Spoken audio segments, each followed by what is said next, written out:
The first time I met Troy Brand was October 2019, a day I won't forget anytime soon. Troy Brand is the senior pastor at Orchard Park Seventh-day Adventist Church in Chattanooga, Tennessee. There was a local veteran who had been homeless but was working to get back on his feet. He got a job, then found housing, but just a few weeks later, he passed away. That veteran had living relatives, but they hadn't had a relationship for years. So the local veterans community and others came together to give that veteran a funeral at the Chattanooga National Cemetery.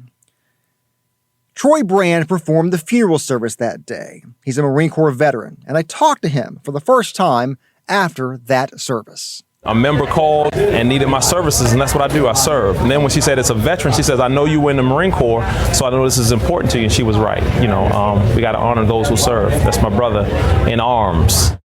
This is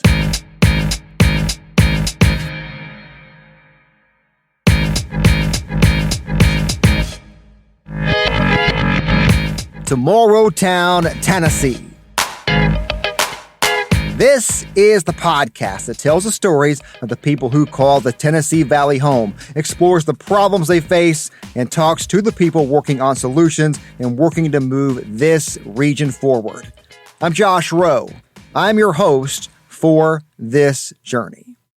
After meeting Troy, we've invited him to join us for 2 town hall discussions. We've interviewed him for other stories we've told on our newscasts. I've also called him to just get his thoughts on difficult issues our community has faced in the past. So I thought he would make an interesting guest for this podcast. And as with every other conversation I've had with Troy, I walked away with a different perspective on several topics we discussed. So here is that conversation with Pastor Troy Brand. Troy Brand, I appreciate you joining us today. When we started this podcast, I have a short list of people who I thought I need this person on this show. And the reason is because every time I talk to you, I learn things. And so thanks for coming here. If people don't know you and don't know your story and don't know, your journey through this world, what do you want people to understand about you, or know about you, or how you see the world, or what you think? That's interesting. And the reason why I say that is because I sent the text out to my family today, based on something that happened with another pastor. And I said, know that I'm a great father, great husband, a great pastor, and a great friend. I don't know if that answers your question, but that's kind of what I want people to remember about me. Not necessarily accomplishments more than quality. That I'm a quality person. You ever meet somebody and you say, that's just a good guy. He doesn't do anything amazing, doesn't leap buildings in a single bound. He's just a good guy. And that's kind of what I want people to know, that I try my best to live my life in such a way that people say that's a good guy. Other than that, I'm a family man, 5 children, married for 28 years. Woo. And I became a granddaddy. But you need to know this, Josh. Okay. I'm not a granddaddy. I am a brand daddy. Gotcha. So you can tell the listeners why. Yeah. You can tell them why I'm a brand daddy. Well, your last name is Brand. Exactly. Yeah, no doubt. And so I met your granddaughter. Your granddaughter, you brought her in here last time you were here. Yes, you did. Back in December. That's right. Yeah. Yep. Yeah. I want to talk about fatherhood later in the show, but let's get into some topics. You've been on a couple of town halls. You've done other stories with us. You've been an interesting voice on different subjects. And I want to get your thoughts on this, because I think you may have some interesting insight on it. The second episode we did was with Mayor Tim Kelly, talking about his One Chattanooga plan. And the idea, and I'm sure you're familiar with this idea, there's 2 Chattanoogas, right? One reality if you grow up poor in this town, and another reality if you don't. Simple as that. Now, we all know that there are different outcomes no matter where you live based on your economic situation. But here, according to the stats, is that if you grow up poor in Chattanooga, your outcome is significantly worse here than it is in a lot of other places. First, just your thoughts on that premise, of the idea of 2 Chattanoogas, and how you see that specifically. I see it as accurate, and I don't believe that it's just one man's notion or a group of people's notion because they are a part of the have-nots and they want to become a part of the haves. It's built into the infrastructure. It's systemic. I don't think it's purposeful. I think it's just the way the world was and it developed that way. And watch this. I don't think it's racist. The way you introduced it was those that have and those that don't. Most of America, all of America is built on, we're a capitalistic society, and people who have, and they want more. And people who don't have struggle a lot of times to get. And it really doesn't matter the race. Now, does racism play a part in it? Yes. Does sexism play a part in it? It does. But overall, it's always been in America, haves versus have-nots. And I think it's manifest pretty good here in Chattanooga. Yeah. You've lived in a lot of places. You grew up in Baltimore, is that right? That's correct. And then lived in Mississippi and Alabama. So right. You've had some firsthand knowledge of different places that you've been. When you look at Chattanooga compared to maybe other places you've been, what do you feel like that we're getting right and wrong around that idea of trying to figure out how do you move forward? How do you move forward as one? We are divided in so many ways. We talked about, economically and, race and sexism. I mean, these things are also, important as well, but we're divided in a lot of different ways. And you can split that, a lot of different ways. Like, right. How do you think that's the whole theme of this podcast, right? How do we move forward together? That's a tall order and probably a hard question, but when you think about it, like, what are your thoughts on what we're getting wrong and right? So let me say, more than identifying what's wrong, I think where we've failed. Well, let me say it this way. Yeah, I'll identify what's wrong. Education is key to everything. It's foundational. And so when we have a school system that disadvantages or does not advantage, I would say does not advantage some and does advantage others based on taxpayer zip codes and so forth, then it's going to create a natural divide. If we can set up our educational system in such a way where we give everybody an equitable chance to succeed, then I think we will see those things disappear. In places across America where the educational system is robust and all students have an opportunity to achieve, then you see less disparities in society. And I think that's where we start. We need to start with education, the delivery of the education. And number two, be very deliberate about changing people's mindsets. If we teach people to think about their situations a little differently, in other words, with a little bit more hope. In our educational system right now, we indirectly communicate to kids that you really don't have much hope. And I'll use an example in Malcolm X's his autobiography, and they also display it in the movie. When he was in school, he went to school with a bunch of white kids, and the teacher says, "Malcolm, what do you want to be when you grow up?" He says, "I want to be a lawyer." Well, Malcolm, that's not a good career for a Negro. A Negro should be good with his hands and so forth. That was education. Now, that was the way the world was at that time. Doesn't make it right, it was what it was. But if that teacher would have said to him, "Well, that's a noble profession, Malcolm. You can do that," it would have changed his perspective. Now, it did something to him because he remembered it and he recounted it in his life. But at the same time, what I'm saying is there are plenty of kids who don't get poured into to say, okay, so we say you can be the president. Let's be realistic. Anybody can run for president, but none of us can be president. Let's just be honest. If me and you decided tomorrow that we wanted to run for president, the chances are slim to none. We probably better off trying to get struck by lightning than to be the president. So let's not sell the kid the pipe dream that he can be the president. What we can tell this kid is you can run your own company. You can be a news broadcaster and so forth. Give them some realistic goals and help them to approach those goals. That's education does that.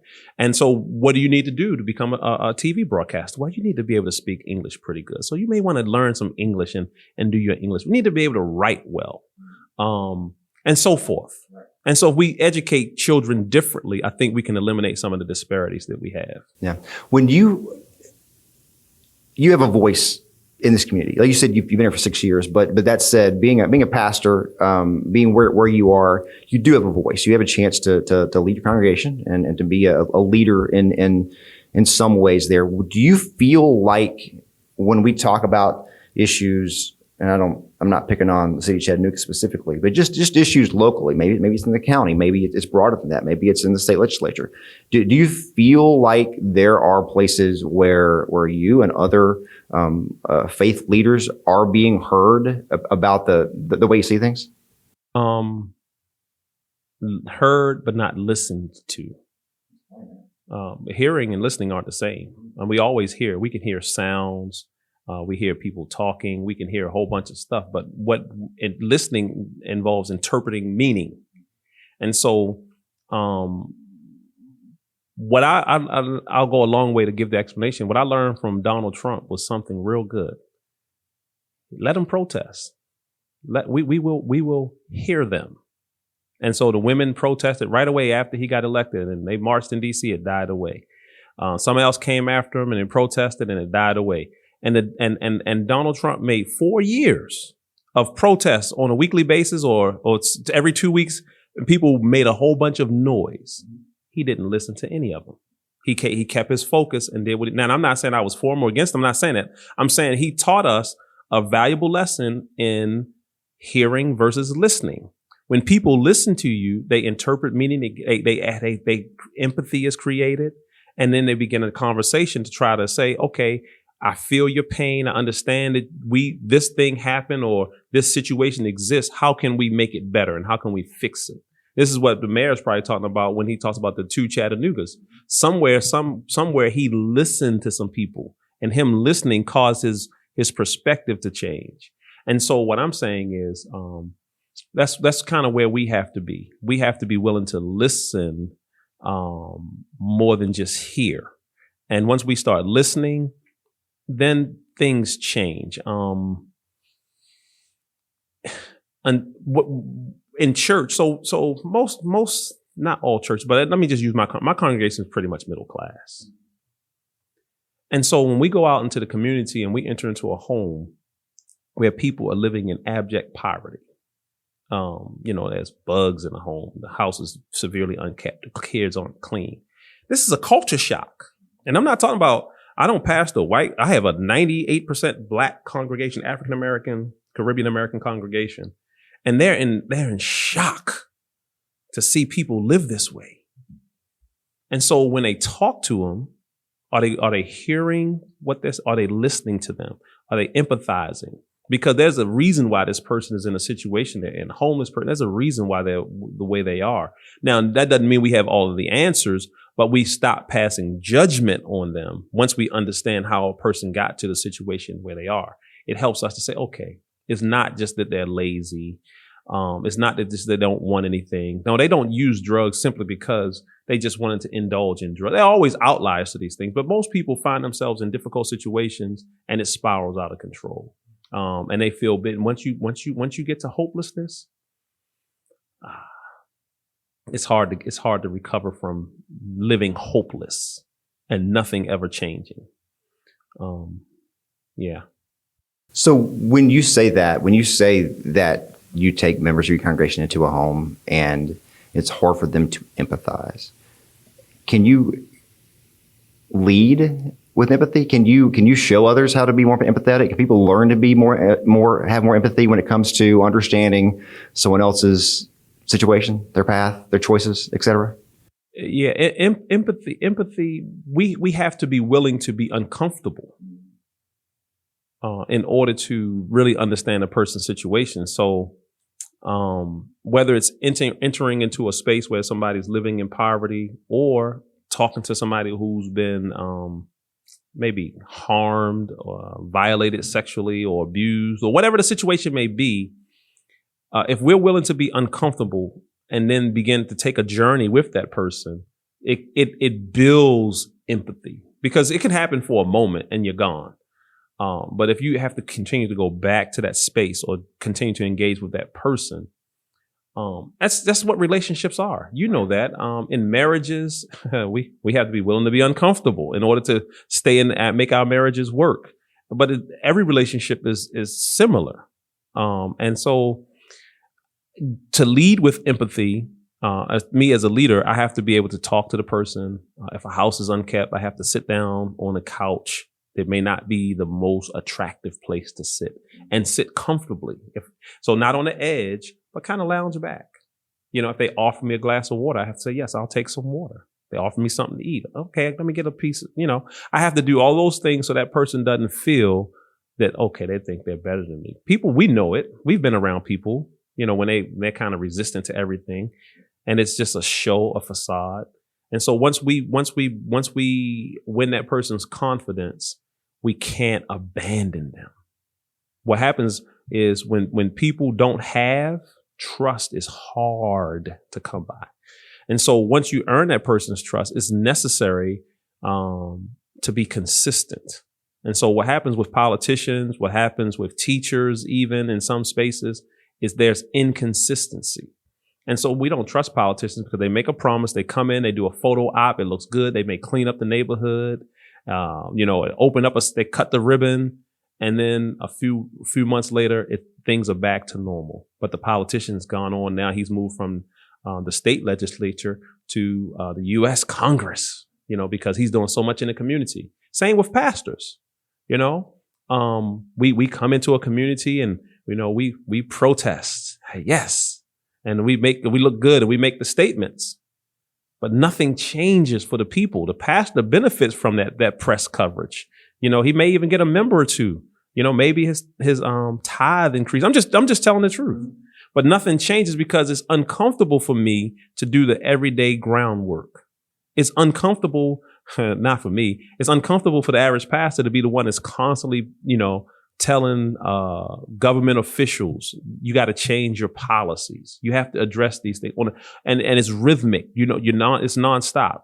And so, and that's because we empathize. I came from poverty. I mean, Baltimore has this reputation and a lot of it is true. I came from it. And so when I'm here in Chattanooga, I understand what people are going through. And so, no, if you have, people need advocates. Advocates don't advocate for themselves. Advocates advocate for others. And it takes empathy to be consistent in that because it's an arduous process. Why do I want to give up what I've worked hard for? Why do I want to share what I've worked hard for? What benefit is there for me if I'm in the category of the haves, what benefits are there for me to give what I have to somebody who hasn't earned it? And so that takes a lot of relationship building, talking to these people who have, helping them to understand the plight of those that don't have, and being this bridge builder. Take some hits to the reputation, and I've seen some op-eds, and Reverend Brand has done so and so, and he said so and so, and they've just run me in the dirt.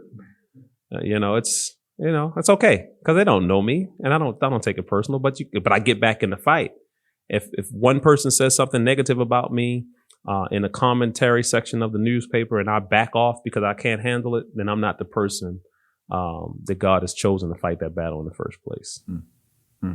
You mentioned political leaders in that answer, and the question I asked earlier about, do you feel like you're being heard? Said heard but not listened to. And I asked that specifically. I think we've talked about this in the past, maybe off camera before. You will hear elected officials locally will say something along the lines of, "Oh, I talked to Black faith leaders about such and such." Yes. Number one, we know just from that show we did on politics in the pulpit, you get three faith leaders together, you're going to agree on some things and some things right. nobody's going to agree on. Right. I'm sure the same way among African American faith leaders. It's not all bought in on one idea, right? You got different ideas and and so when you hear that, what are your thoughts about that? And to follow up on the question, I asked, you said the part you said earlier, if they were to listen, what would they learn? So what happens is faith leaders and politicians all of us have goals. I won't even call them ulterior motives or anything. We have goals. At the end of the day, I'm a pastor. My mission is to take the gospel to the world. Part of that, taking the gospel to the world, is building up my congregation so we can be more effective in carrying the gospel to the world. Some pastors, they're building up their congregation means they get more money for themselves. And I'm not casting any dispersion on anybody. I'm just telling what it is. This is how it is. If I have a large church, I have large money. I'm in a denomination where all of us make the same. So if I have 3,000 members or 200 members or 40 members, our paychecks are the same. But that's not true for everybody. And the politician, the same thing. The politician doesn't want to most politicians don't want to just stay small. They want to grow and they want to be more impactful. And so we have motives behind what we do. And so when these two faith leaders say they talked, just having that conversation could be beneficial to them for election time. Hey, I've talked to Reverend so-and-so, Reverend so-and-so, Reverend so, and Reverend so-and-so, and those three reverends will line up and endorse this politician. They get credibility from their congregation. The politician gets credibility from the community. Everybody wins. Nothing changes. If they talk to the people, not just to the faith leader, but talk to the people. If the faith leader brings the people to the politician and let the people talk, what would they learn? They would learn that most people aren't necessarily hateful of politicians, maybe distrustful because of a lot of broken promises, a lot of self-serving, a lot of catering to those who do vote. In Chattanooga, we have a horrible voter turnout in the city.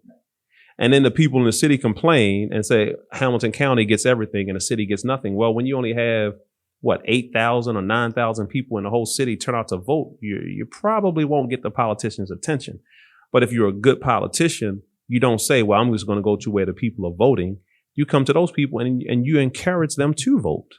And you listen to those people. What do you need? How can I help you? How can I best serve you? What would they learn? They would learn that a lot of people really do want an honest wage for honest work.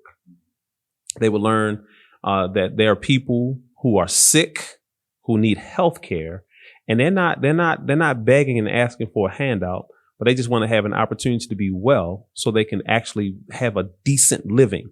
They would learn that there are a lot of, watch this, intelligent people who are in poverty. They may not have the best diction. They may not have the best clothes, and some other things that may be unattractive, air quotes, about them, but they are very intelligent. You've heard this before. There are people who are selling drugs, whether it's meth or heroin or cocaine or whatever, and they run a multi-million-dollar system. Their reading is not the best. These guys do math in their heads. They know how to measure and do fractions with whatever how they distribute their drugs and cut them up. They can disperse their workers out into the field and have all this stuff coordinated and run just like a CEO. If you take that same person with that intelligence and you put him in a company and you teach him how to be a CEO, he'll run it just like that. They're intelligent. People are loving, and forgiving. This is what politicians would learn if they were to talk to people and listen to the people. Everybody, let me tell you something about America. Everybody just wants a fair shake. They just want an equitable chance to make it. Nobody's asking for handouts for handouts' sake. And when I say nobody, it's a general statement. There's always an outlier. But most people, listen, I'll work for my food. Just give me an opportunity to work. Don't discriminate against me. Don't lock me out of a system. Give me a chance to be educated. Don't make the college tuition so high that I can't afford it. When you do the school vouchers, let it be equitable for all private schools. Watch this, and not just for the rich private schools. Let's just face it, the voucher system that was created, it's for the richer schools. It's a benefit for rich folk, but they have to let my little school benefit from it, or it would be obvious that it's for them. Well, just create it for everybody from the beginning.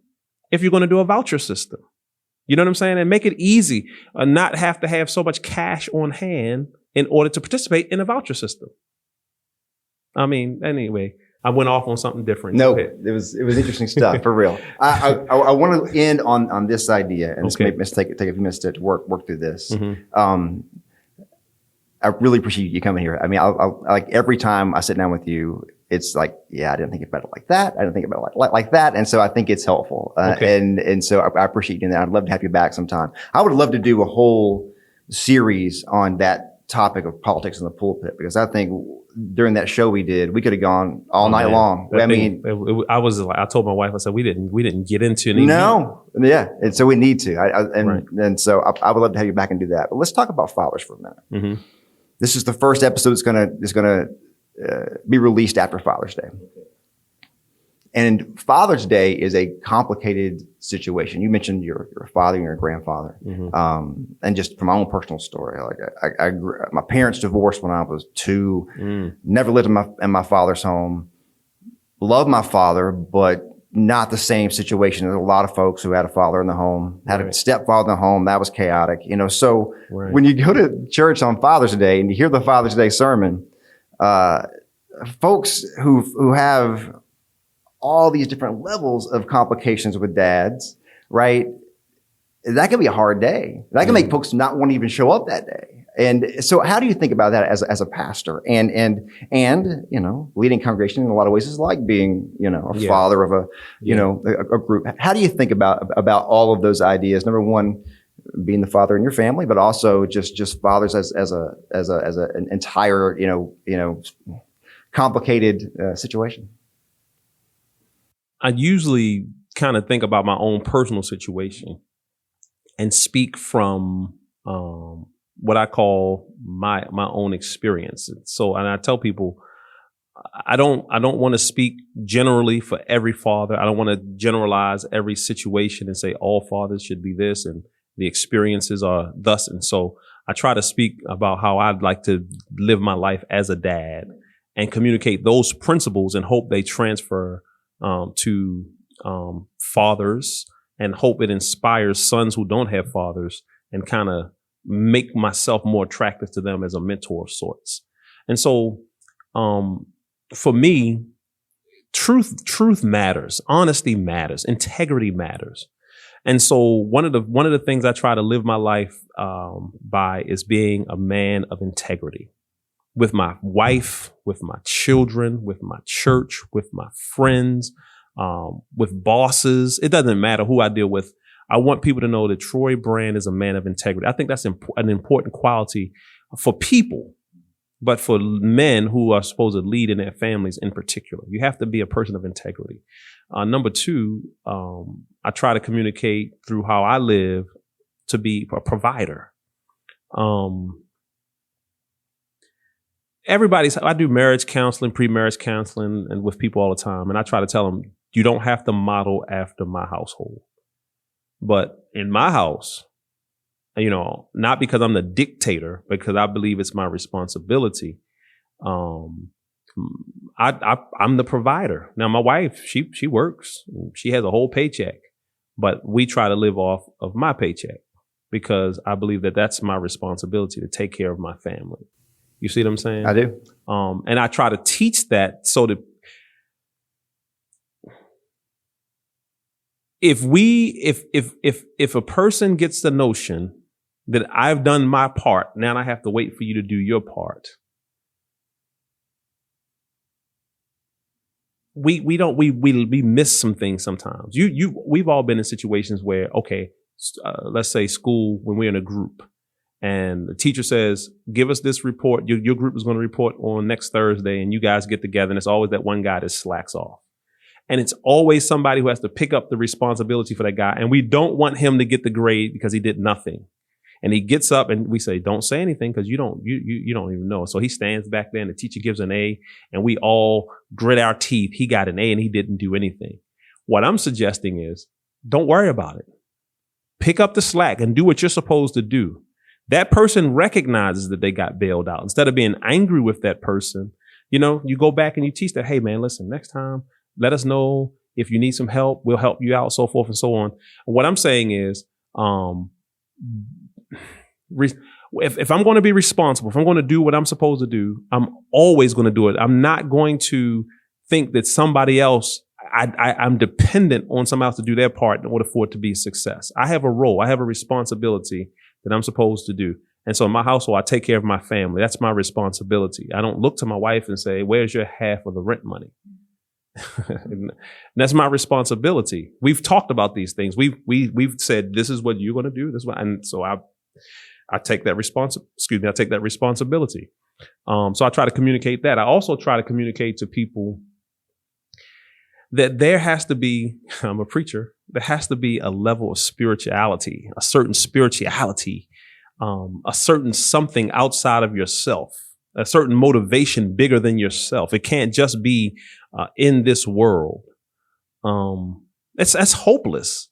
That's hopeless. I heard a preacher say one time, this was in the 90s. He said, Russia will never launch a nuclear weapon. And I was thinking, why not? He said, simply because they're atheist and this is all they have. And so to launch a nuclear weapon and destroy all they have is not motivation at all. Then he says, but the person in the Arab country, even though they don't have nuclear weapons, they'll do suicide bombs and so forth because they have hope of something outside of this world. It's a powerful motivator to have hope. Now, now some people have misplaced hope. You know, in my context, I have hope in a Christian context. But what I'm saying is I try to communicate that hope that there's something bigger than me. There's something larger than me. And when I take that into full context, it's not just hope outside of this world, but it's actually making a difference in living in this world. And that hope propels us to make the world around us better for people. And so here's what I tell my church. I tell my church, we do ministry the way we do ministry. This is all tied to hope. We do ministry the way we do ministry so we can turn the volume down in the lives of people, the noise, so they can hear the gospel clearly. That's a part of hope. If I believe that I have something that will make your life better in this world and then help you to have a life out of this world better after this world has come to an end, why wouldn't I share that? I need to live it and I need to share it. But there's so much noise in it. This is why I do community engagement. That's why I'm going to, when the police beat up a guy and he's handcuffed, that's noise for people. I need to turn that volume down. We do community block parties so we can help people get some resource that turns the volume down because we have some hope to share with them. So those three things as a father, responsibility, integrity, and hope. I try to put those things out there for people. And hopefully I model it. You talk to my wife, she'll tell you I don't get it right every time, but I try my best, man. Maybe she'll give me an E for effort. What do you think? Probably so. Troy Brand, thank you for your time. I really appreciate it. Amen. Thank you. If this is the first time you've heard a conversation with Pastor Troy Brand and you want to see more, want to hear more, I put a few links in the show notes for 2 town halls and that story I mentioned at the beginning of this episode about honoring a local veteran who had passed away. Thanks again to Troy for joining us. And thank you for listening to Tomorrowtown, Tennessee. This podcast is a production of NewsChannel 9, Fox Chattanooga, and Sinclair Broadcast Group Chattanooga. We hope you join us again real soon.